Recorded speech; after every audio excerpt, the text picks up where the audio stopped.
예수님의 사역이 끝날 때가 되어갑니다. 3년 반에 걸친 대부분의 시간을 갈릴리 가버나움 지역에서 보내셨지만 예수님의 소문은 갈릴리뿐 아니라 예루살렘에까지 온 사막으로 퍼져나갔겠습니다. 왜 그렇지 않겠습니까? 병자들을 고치셨습니다.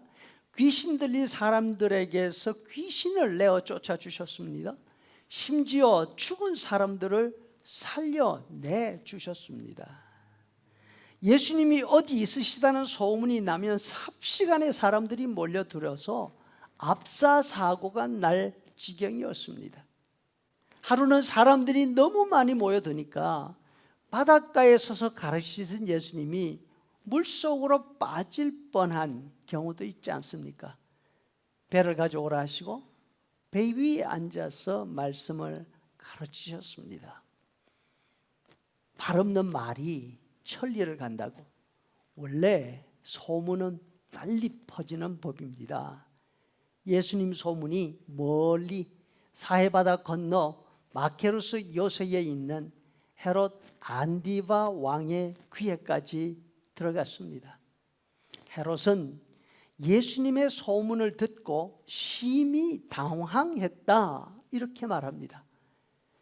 자신이 그곳에서 목 잘라 죽인 세례자 요한이 다시 살아왔다 생각했기 때문이죠. 자신이 죽인 사람이 다시 살아났습니다. 얼마나 시급했겠습니까? 철천지 원수를 갚기 위해서 당장 자기한테 오지 않겠습니까?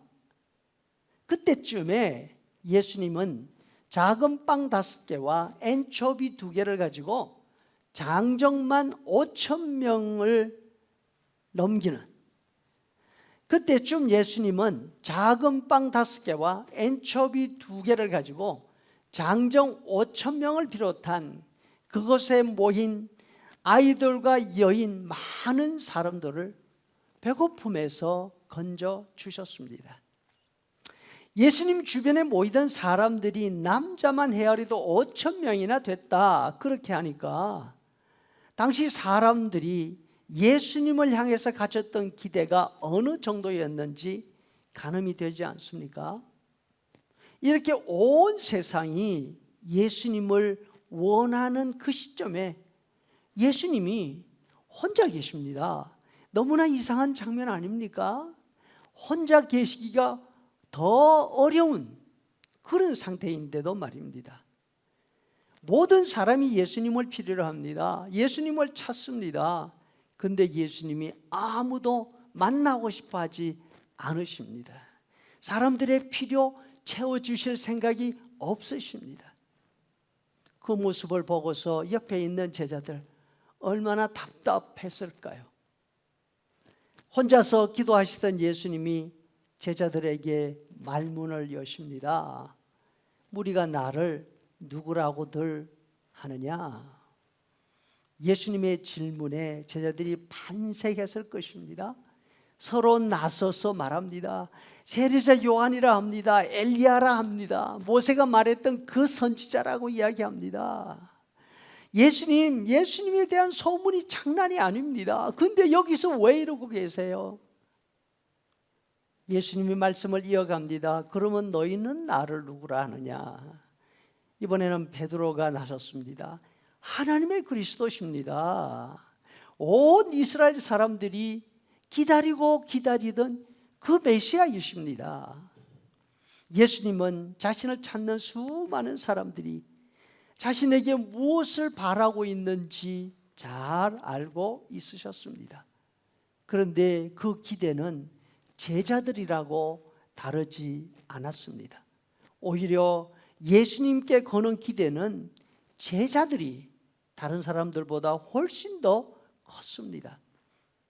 이제 장차 세워질 예수님 나라에서 자신들이 어떤 자리를 차지할 것인가, 그 자리를 놓고서 서로 경쟁할 정도가 되었던 것이죠. 예수님은 자신에게 몰려드는 사람들을 보면서 마음이 답답하셨습니다. 당신의 의도와 전혀 다른 것들을 보고서 기대하면서 몰려오고 있습니다. 지난 3년 자신 가장 가까운 곁에서 자신을 따르던 제자들만 봐도 그 생각이 똑같았습니다. 예수님이 제자들에게 야단을 치십니다. 파도와 바람을 꾸짖으시듯이, 귀신을 쫓아내실 때 귀신들을 꾸짖으시듯이 제자들에게 꾸짖고 계십니다. 다른 사람들은 몰라도 너희들도 그것밖에 모르느냐, 이런 말 누구에게도 하지 마라.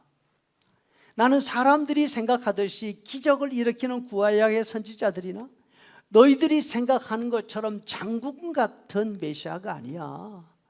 내가 할 일은 고난과 버림받은 후에 죽임을 당하는 거야.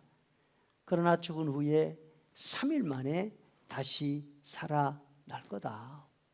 그러니까 나를 따르는 너희들은 나와 같이 십자가 처형의 끔찍한 죽음을 각오해야 된다. 여러분, 그러면 우리는 예수님에게서 무엇을 기대하고 있습니까? 평생 아무 일 하지 않고도 먹고 살 수 있는 넉넉함입니까? 우리의 야망을 채워줄 수 있는 힘 있는 자리입니까? 예수님은 우리의 죄 문제들을 해결하시기 위해서 오신 메시아이십니다. 우리 대신 십자가 죽음을 당하시고 우리를 예수님 대신 하나님의 아들이 되게 해 주시러 오신 것입니다. 무엇을 얻기 위해서가 아니라 하나님의 아들과 하나님의 딸로 살아가도록 해 주시기 위해서였습니다. 우리도 제자들처럼 예수님을 이 땅의 메시아로 여기고 예수님에게 다른 것을 기대하고 있다면 오늘 예수님이 얼마나 외롭고 힘드실까 한번 생각해 볼 수 있기를 바랍니다.